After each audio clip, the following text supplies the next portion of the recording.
Her pet chose him for her mate. The wild forests of Mirian pulsed with alien life, the air thick with the scent of blooming spores and distant thunder. Every breath Marcus took tasted of coppery pollen and something sweetly unfamiliar, the promise of rain ever present in the charged hush between the trees.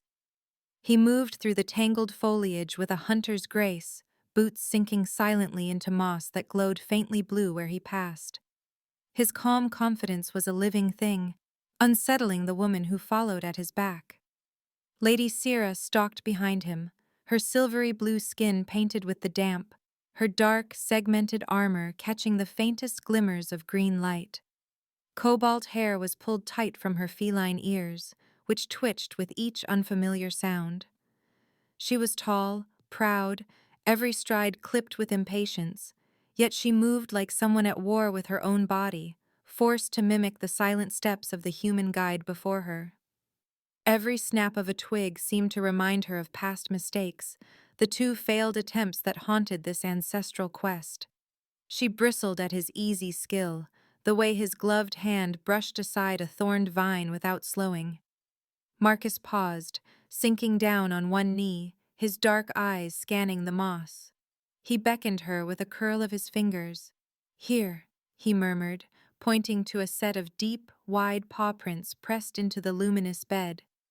The claw marks were as long as his hand, spaced with the loping stride of a predator at ease. Syrah crouched beside him, nostrils flaring. "I know what we hunt, Pathfinder. My bloodline has tracked the Varkol since before your people left their stone caves." He gave her a gentle smile, tilting his head. "And yet, it's your third attempt. Has anyone in your family ever claimed the Varkol's favor?" She jerked upright, anger flashing in her sapphire eyes. "Do not presume." A soft, bitter laugh escaped Marcus. "I only ask because you seem so determined to outpace me, Lady Syrah. Are you here to hunt the beast, or to best a human?" Her hand tightened on the ceremonial spear. "I am here to prove myself, as tradition demands, not to answer to you." Above them, a branch trembled, a flicker, almost invisible, but Marcus's gaze snapped upward. The canopy shifted, sending a rain of silver-green leaves swirling down. Syrah's feline ears flattened, catching the faintest rumble. "Get ready," Marcus warned, voice low. The Varkol crashed into the clearing with a violence that sent Syrah's guards scattering. It was a mountain of gray fur and muscle, broad-shouldered and hunched, its eyes like molten gold set deep in a mask of scarred flesh. Obsidian teeth flashed as it roared, sending a pulse of fear through the air. One guard drew his blade, only to be swatted aside, armor shattering as he struck a twisted root. Syrah stood her ground, chin high, ceremonial spear braced. The beast's shadow fell over her, claws tearing up the moss. "Fall back!" Marcus called, stepping between her and the monster. He did not raise a weapon. He simply met the Varkol's glare, standing tall, every line of his body radiating calm. "Are you mad?" Syrah hissed. "It will tear you apart." Marcus's voice was steady. "Respect, Lady Syrah. That's all it wants." The Varkol paused, head cocked. The jungle seemed to hold its breath. Marcus took a slow step forward, extending his hand, palm open and empty. For a heartbeat, nothing moved. Then the beast's lips curled back, not in a snarl, but something almost curious. It huffed, hot breath washing over Marcus, and lowered its massive head, bowing in a gesture no living Mirian had ever witnessed. Syrah's spear wavered. Her armor felt suddenly heavy, her pride dissolving into disbelief. Marcus spoke softly, words meant for the beast alone. "We are not your enemies." The Varkol rumbled deep in its chest. When Marcus touched its brow, the creature shuddered and sank to its haunches. A tranquilizer dart whispered from the trees, and the Varkol slumped, peaceful, at Marcus's feet. Moments later, the extraction shuttle roared overhead, wind flattening the grass. Syrah stared at the fallen beast, humiliation burning in her veins. Her guards retrieved their weapons in silence, careful not to meet her eyes. Commander Tarek strode into the clearing, gaze fixed on Marcus. By the stars, I have never seen the Varkol yield. What did you do? Marcus's answer was simple. I showed it respect. That's all. Tarek nodded, awe mingling with confusion. A comms officer approached, voice trembling. A message from Empress Naira. Lady Sira, your attempt is concluded. The beast has chosen. By tradition, the one acknowledged by the Varkol is worthy to stand beside the throne. Sira's mouth went dry. The words rang through the clearing, sharp as any blade. The officer turned to Marcus. The Empress claims you as her consort. You are bound to the imperial line. Marcus glanced at Sira, sympathy softening his eyes. I never wanted this. Sira looked away, bitterness and heartbreak twisting her features. In delivering the Varkol, she had delivered Marcus into her mother's grasp. Now she was both his jailer and, in a palace more dangerous than any jungle, his only ally. Marcus's journey to the Myrian capital was wrapped in a tense, suffocating silence. The shuttle's hold, fitted with plush seating and gleaming crystal fixtures, felt more like a cage than a vessel of honor. Sira had been whisked away by silent attendants, her features shuttered, her back never turning toward him.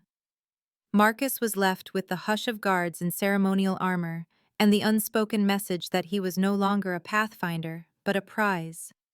Upon arrival, they did not lead him through any service corridors or side streets.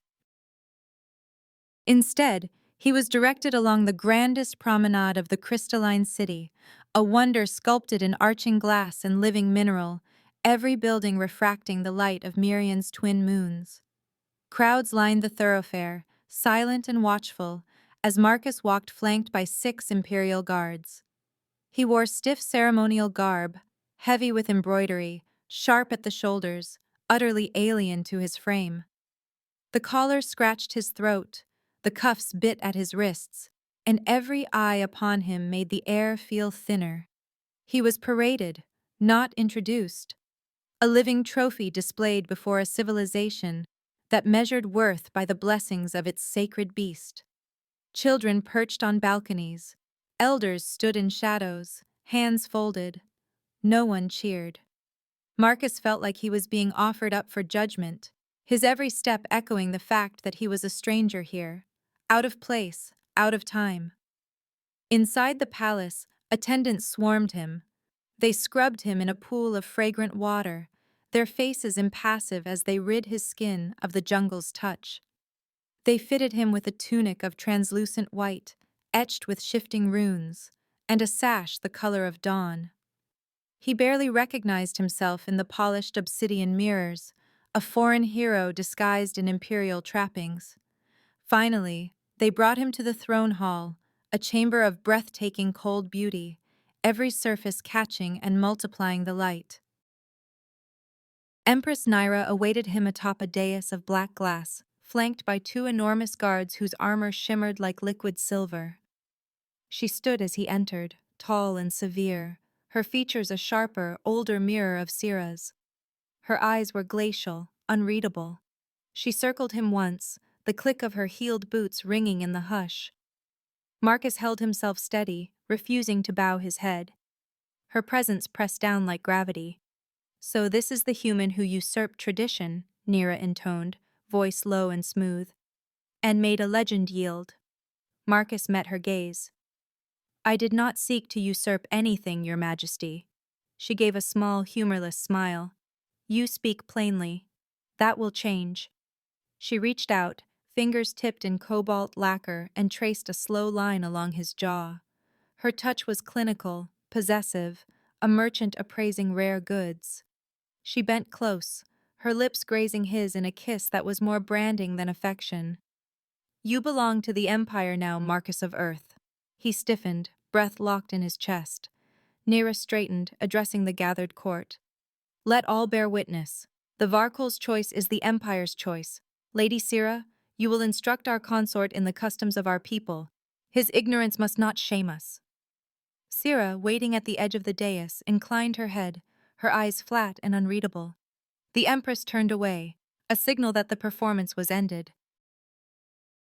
Guards ushered Marcus out, down endless corridors of mirrored stone, until he was delivered to a suite so lavish it bordered on surreal. Pillars of living crystal curled toward a domed ceiling. The air shimmered with perfume and the distant song of mechanical songbirds. Sira arrived not long after, her posture rigid, ceremonial robe trailing behind her. She regarded Marcus for a moment, tension simmering between them. She spoke, voice clipped. "Your attire for the union ceremony." She produced a tunic of midnight blue, its collar stitched with silver thread. Marcus took it, his hands brushing against hers. The contact was brief, but electric, a spark leaping between their skin. Both froze, eyes meeting, and for one suspended heartbeat the careful walls between them wavered. Resentment, fear, longing, all exposed, raw as a wound. He broke the silence first. "You're not happy about this either." Her laugh was brittle. "My happiness was never part of the Empress's plans." "You saved my life in the jungle," he said, voice low. "Now you're... what? My jailer?" "I am as much a prisoner as you," she replied, gaze dropping. "But I am bound by blood. You, by fate." They stood there, hands still touching the edge of the tunic, until she pulled away. The days blurred, one into the next, as Marcus was swept into the pulse and intrigue of the imperial palace. The place was a hive of shifting alliances and veiled insults, every smile a potential snare. He learned to bow when the bronze chime sounded, to eat with 6 slender utensils at formal dinners, to never turn his back on the blue-robed counselors. His patience was misread as dullness. Courtiers whispered behind lacquered fans, some mocking, others wary of the human outsider. Lyra, Sira's cousin, prowled the corridors with a smirk always ready. She found Marcus in the Hall of Echoes, her silver eyes gleaming.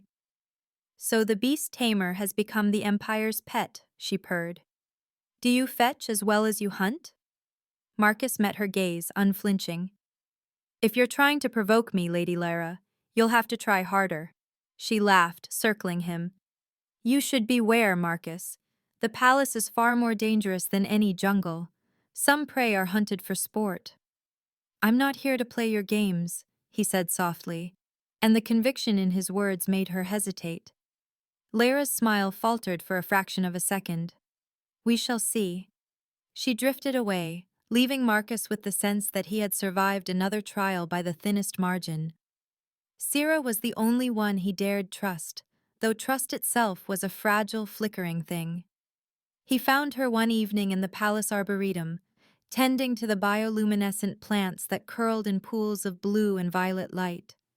She moved among them with care, her hands gentle, her expression softer here among growing things. He watched her for a moment before speaking.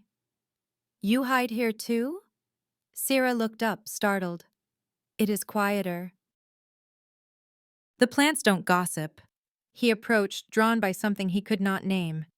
"I can't breathe in there," he admitted. "It's all eyes and rules and dangerous smiles," she finished, managing a wry smile.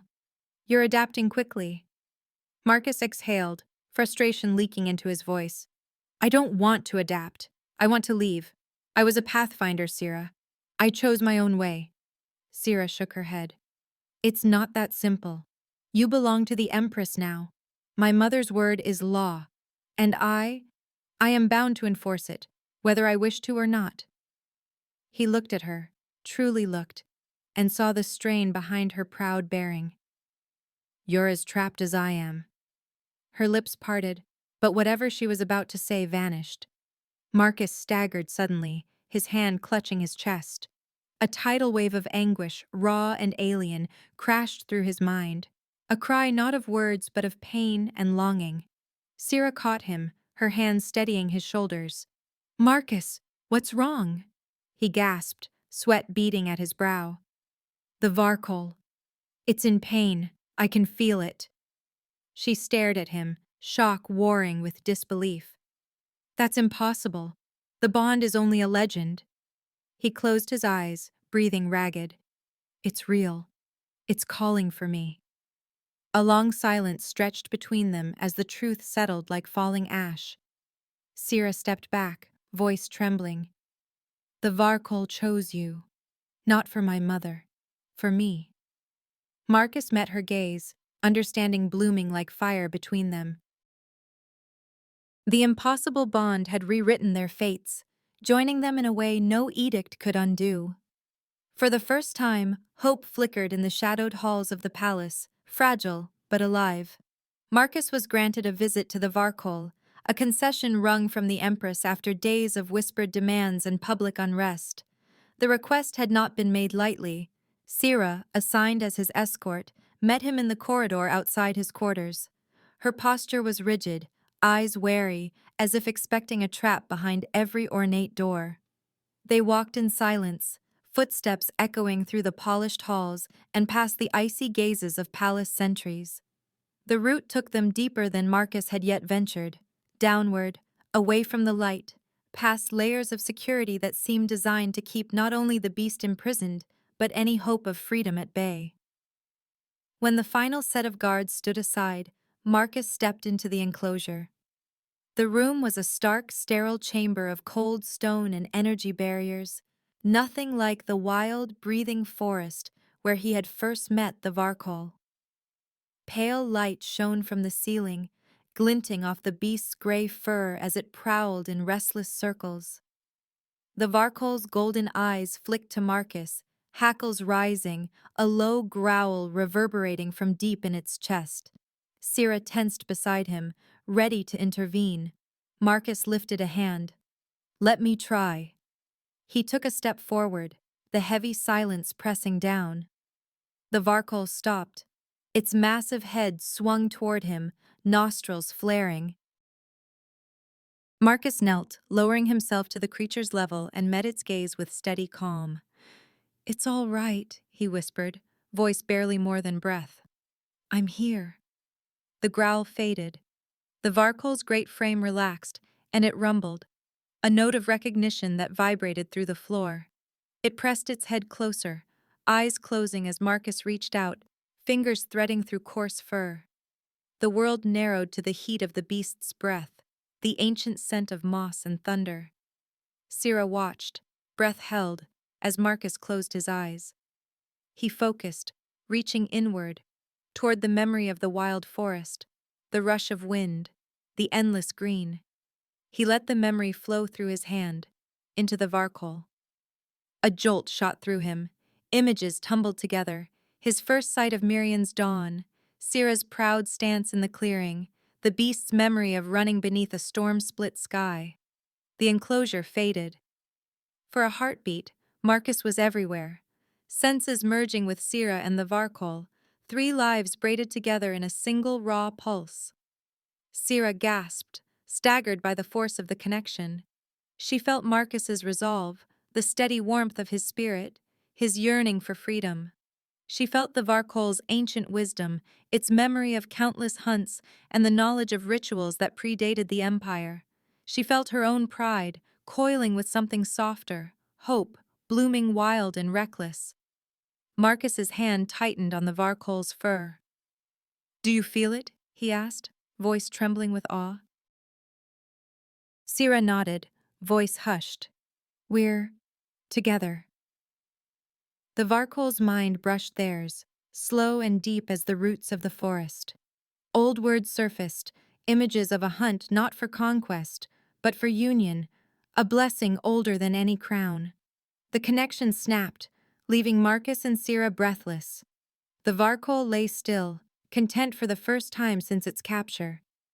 Sira touched Marcus's arm. Her eyes were luminous, reflecting understanding, and something more. "This is real. The bond. It's real." Marcus nodded, heart pounding.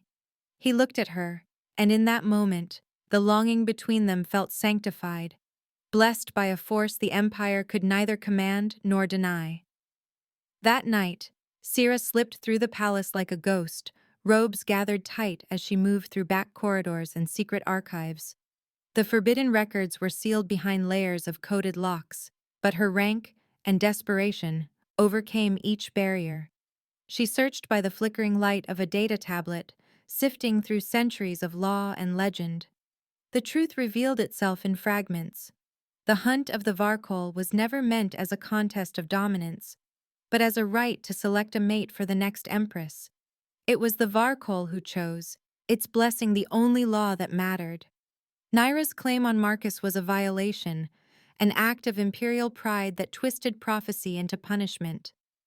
Sira's failure was, in truth, the fulfillment of sacred law. The realization left her reeling. Marcus belonged to her by the Varkol's will, by tradition older than any living memory. She pressed her fist to her chest, tears burning, hope and fury mingling in her veins. Elsewhere, Empress Nera watched the subtle changes between Sira and Marcus with narrowing eyes. Where once she had been amused by her daughter's humiliation, now she sensed a shift, a dangerous heat in their glances, a unity of purpose that slipped through her grasp. Jealousy flared, sharp and cold. Naira summoned Marcus to her private chambers. The summons was not a request, and the guards who escorted him did so with thinly veiled threat. The Empress's chambers were opulent, every surface gleaming with rare minerals and shifting holograms. She stood waiting, draped in robes that shimmered like oil, her hair crowned with living gems. She approached Marcus slowly, every gesture calculated. "You defy expectation at every turn," she murmured, circling him as she had on their first meeting. "The Varkol's choice should have made you grateful, eager to please." Marcus kept his expression neutral. "I respect tradition, Your Majesty, but the Varkol chose as it saw fit." Naira's lips curled. "Tradition is what I say it is." She reached out, tracing his jaw with her nails, attempting to draw him close. "You are mine now, Marcus. I can give you pleasure, power, more than any exile or outcast could dream." He stepped back, voice steady. "You cannot claim what the Varkol has already given. The right is clear. The one chosen is meant for your heir." Naira's eyes flashed, rage and hunger mingling. "You would deny me? You, a human?" Marcus's refusal only hardened. "Honor your own laws, Empress, or your throne means nothing." For a moment, Naira's mask cracked, jealousy burning through. She turned on Sira, who had entered at the summons. "You disappoint me, daughter. You let a stranger outshine you at every turn." Her words were knives, designed to wound. Sira bowed her head, jaw clenched. "I serve the Empire, Mother, as you command." Nira's voice was a whip. "Perhaps you should learn from your human, if you can." With a flick of her hand, she dismissed Sira, then signaled her guards. "Confine him. No further visits. No more indulgence." Marcus was marched back to his quarters, doors sealed, windows darkened. The psychic link to the Varkol became agony, a storm of rage and sorrow that battered his mind, intermingled with his own aching desire for Sira. Sleep was impossible. The pain gnawed at him, growing sharper with every hour of isolation. He pressed his palms to his temples, sweating, gasping as the Varkol's anguish filled him. Images flashed, chains, the wild gone cold, Sira's face blurred with fear and longing. "I can't," he whispered, doubled over. "Not like this." His Pathfinder instincts, honed by years in hostile wilds, kicked in. He scanned the chamber, fingers tracing seams in the wall, testing the latch on the balcony. The guards had grown complacent, trusting in their technology. Marcus moved quietly, using a shard of broken crystal to bypass the lock. He slipped into the corridor, blending with the shadows, senses alert for every footfall and murmur. Navigating the labyrinth of the palace, he moved with purpose, no longer a guest, but a hunter. He evaded patrols, ducked through servants' passages, and, guided by the burning link in his mind, made his way toward Sira's quarters. He found her at last, sitting in darkness, ancient texts scattered around her. She looked up as he entered, surprise and hope flaring in her eyes. "Sira," he said, voice raw. "I couldn't stay away." She rose, and as their hands met, the ache in Marcus's mind eased. In that moment, with the pain receding and the truth between them, nothing else in the Empire mattered. Marcus found Sira in her meditation chamber, a sanctuary carved from pale stone and soft blue light.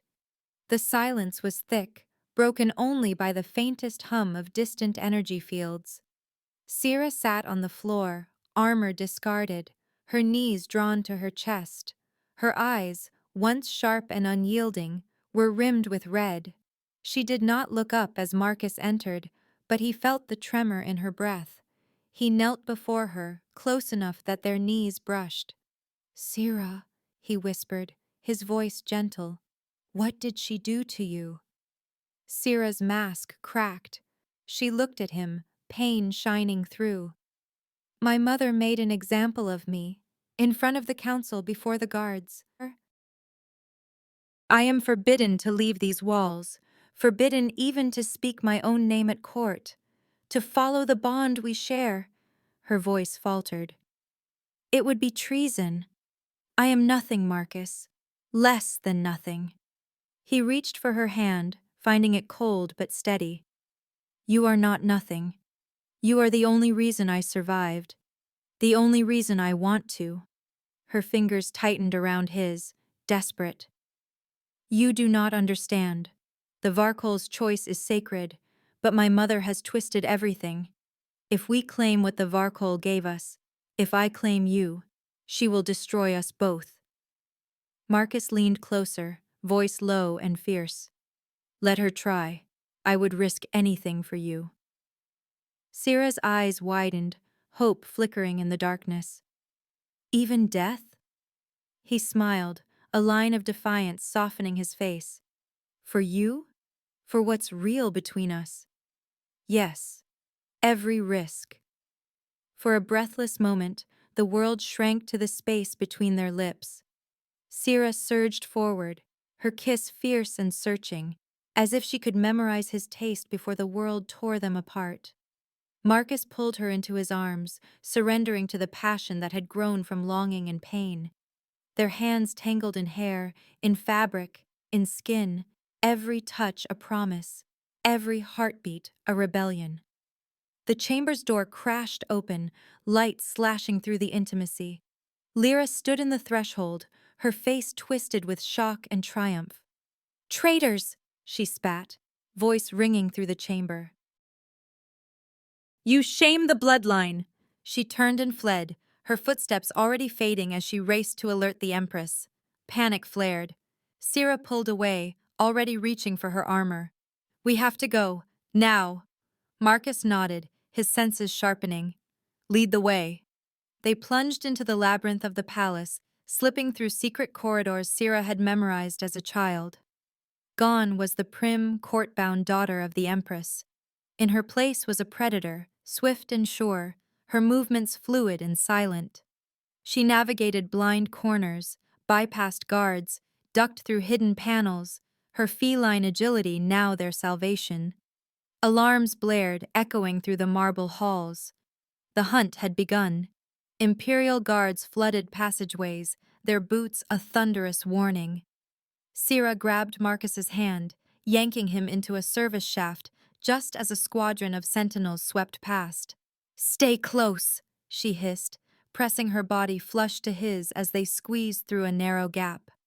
Her breath was hot against his ear. "They'll expect us to head for the outer walls. We'll go to the menagerie." Marcus's eyes widened. "The Varkol." She nodded. "We won't leave it behind." They raced on, emerging into an opalescent corridor lined with ancient statues. Marcus's pulse thundered, but Sira was utterly calm, her focus absolute. At a branching intersection, a wall slid aside, revealing Commander Tarek flanked by two loyal guards. Tarek's scarred face broke into a rare smile. Going somewhere, Lady Sira? He asked, voice pitched for irony and resolve. Sira braced herself, weapon drawn. If you stand against us, Tarek shook his head. We stand with the Varkol's choice, with you and with Marcus. The old laws matter.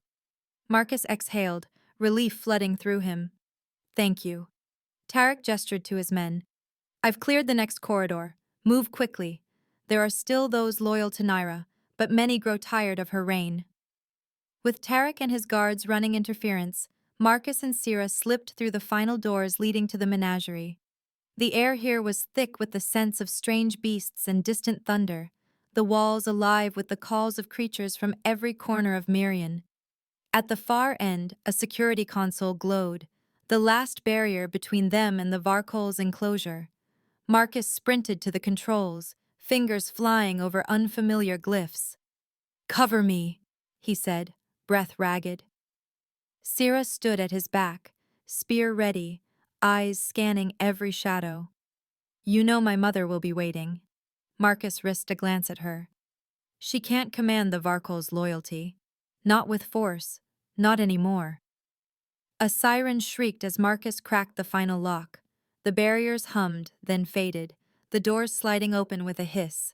He turned to Sira, chest heaving. It's done, she nodded, determination burning in her eyes. We go together. Whatever happens. They stepped into the central hall, the chamber vast and glittering, every surface alive with the pulse of bioluminescence. At the far end, Empress Naira awaited them, her robes swirling like a storm, her elite guard arrayed in a wall of steel and scorn. Nira's eyes blazed, her voice cutting through the chaos. You dare defy the Empire? You betray your blood, Sira. And you, Marcus, you were nothing before I raised you up. I command your execution. Guards, take them. Arrest my daughter and end this farce. The order rang out, the world held in a single brutal heartbeat. Marcus and Sira, hand in hand, facing the fury of the Empire with nothing but love and the wild power of the Varkol at their backs. As the guards advanced, weapons drawn and faces set in grim determination, a thunderous roar shook the hall, a sound older than the Empire itself. The floor trembled beneath the court's feet as the Varkol, all rippling muscle and storm-gray fur, burst through the far wall in a spray of crystal shards. The beast stood between Marcus, Sira, and the Empress's elite guard, its golden eyes blazing with purpose.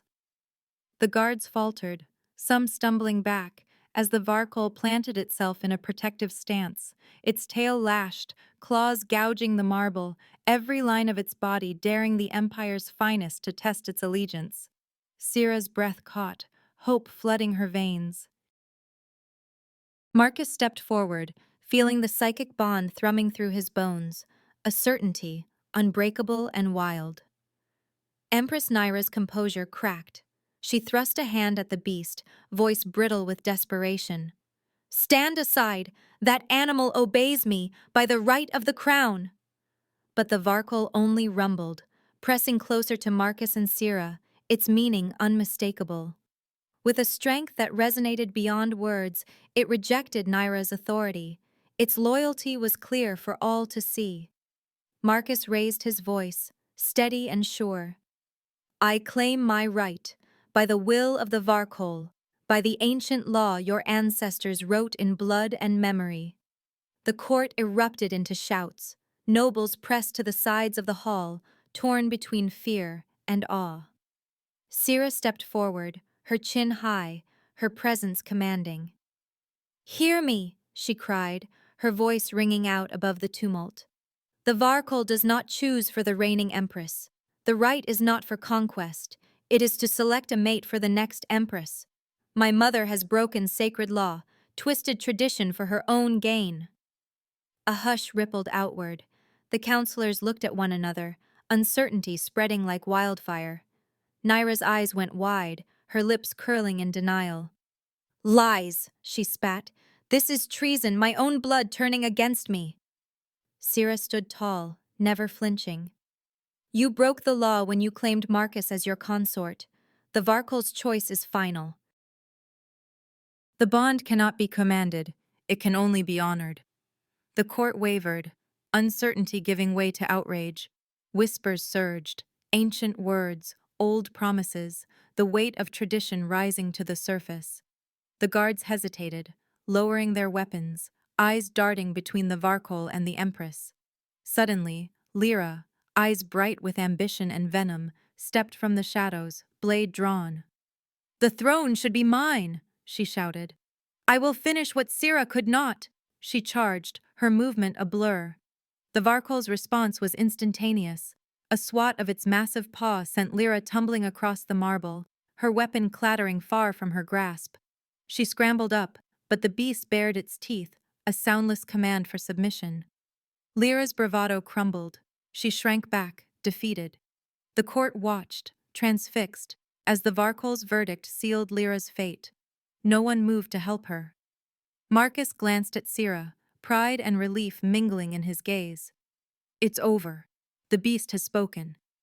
Nira, breathing hard, looked around, realizing too late that her power was slipping through her fingers. The counselors, some once fiercely loyal, now turned their backs.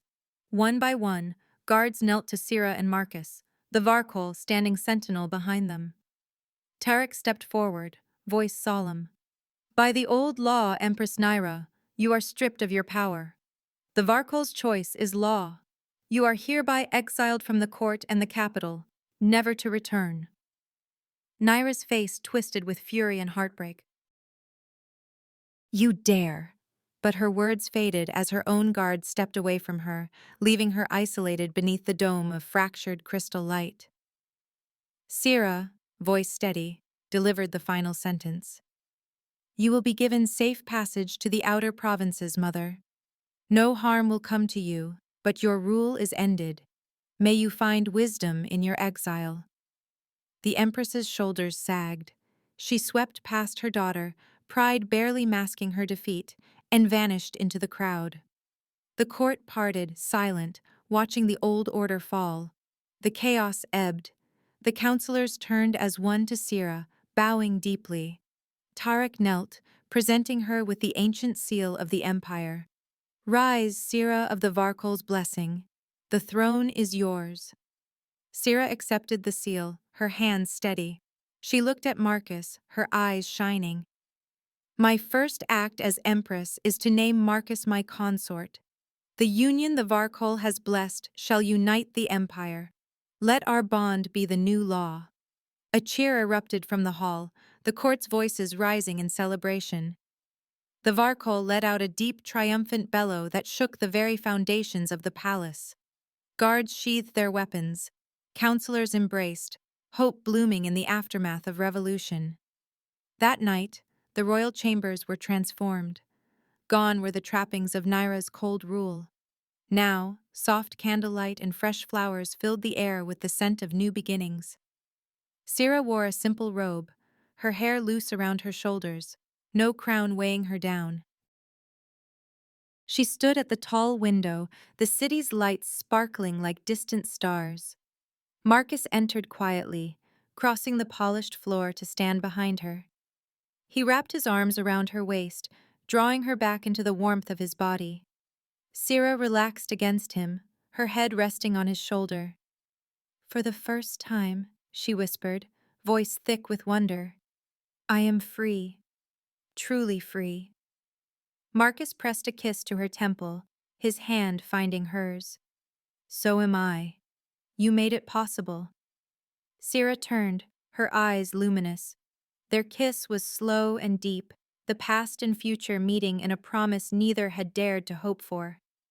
Outside on the terrace, the Varkol watched with ancient, approving eyes. Its massive form was a silent guardian, the symbol of unity that would define a new era.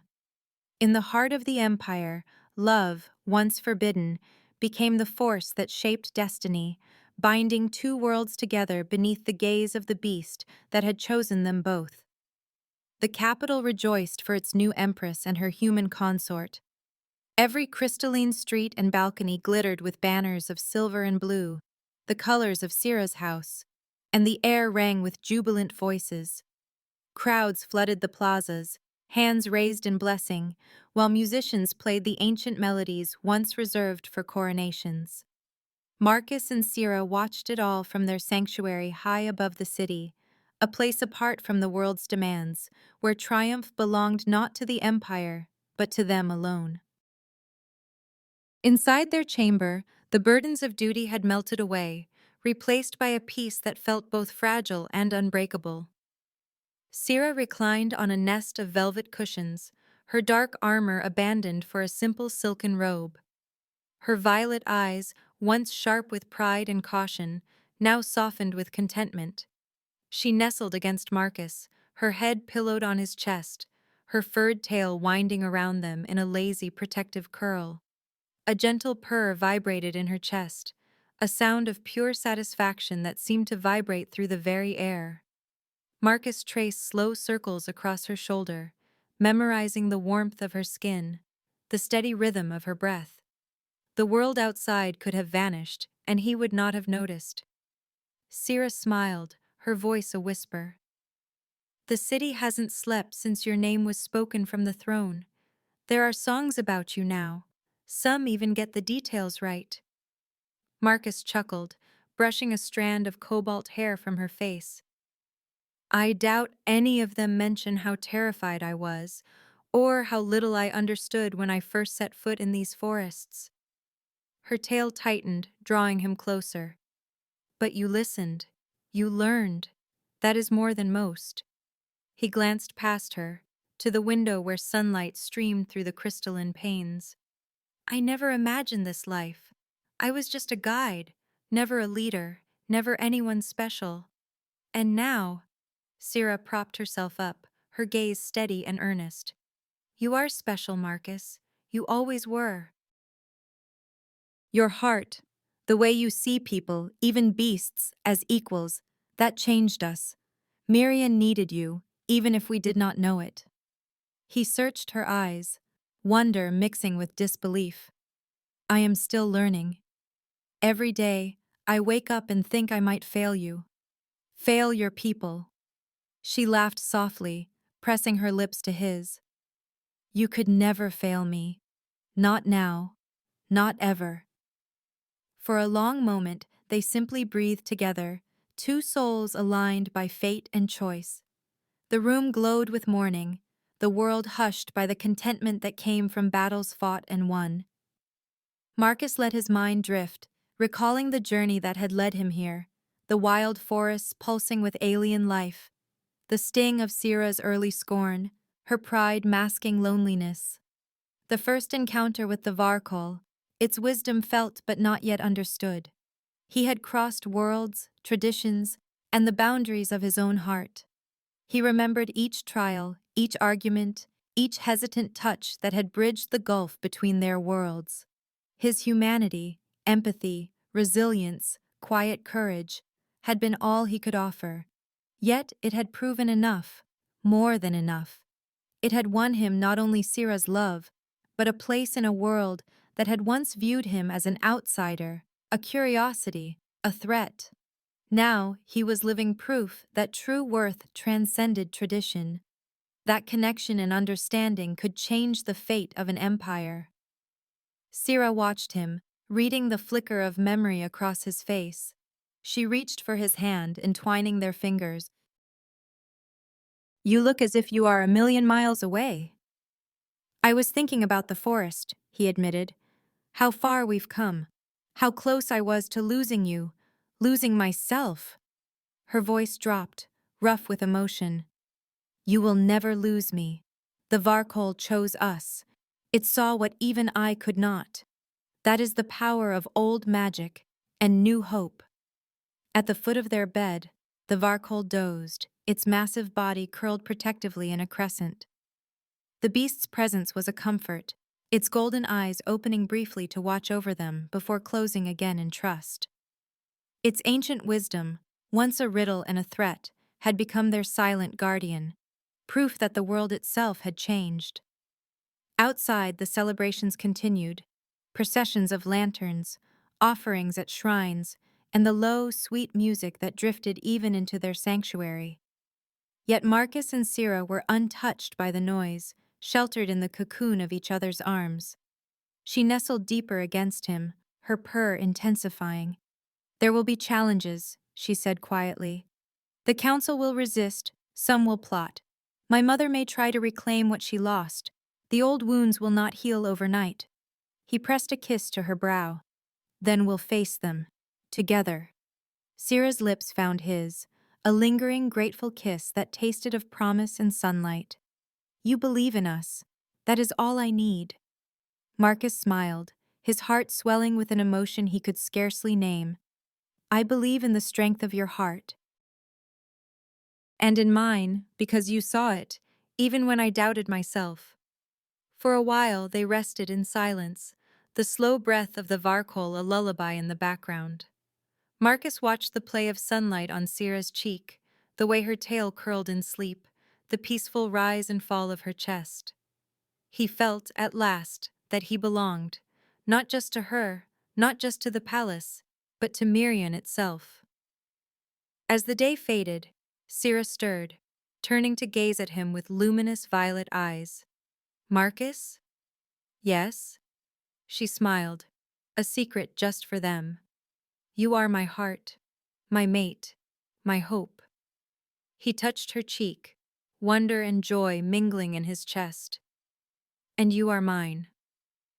Outside their window, the city continued its celebration. But within their sanctuary the world was quiet, and the burdens of empire had given way to something stronger: peace, trust, and a love that would shape the ages. The Varkol shifted, its gaze sweeping the room with a low, approving rumble. The ancient bond was fulfilled. The new empress and her chosen mate, united by fate and choice, looked to a future where the strength of the heart was the greatest power of all. That's the end of the story. You can leave us a tip or become a channel member. This greatly helps our team improve the quality of our videos. You can send a tip using the Super Thanks button right below the video. We truly appreciate each and every one of you who has subscribed and supported us. Please do not forget to subscribe to our channel, like the video, and write in the comments what you liked most about this story. Our team will be very grateful to you. You can find even more fascinating stories on our channel. See you in the next video.